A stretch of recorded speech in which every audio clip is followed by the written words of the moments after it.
उनकी एक डिश बन गई अब सिग्नेचर। तो आज का चैलेंज जिस टीम ने जीता है और कमाल का खाना बनाया है वो है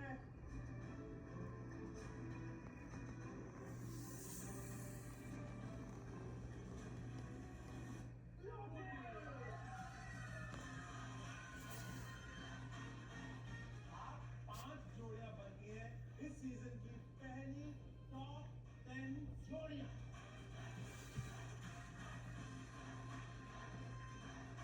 ब्लू टीम, आपका किचन वाकई एक प्रोफेशनल किचन की तरह चल रहा था।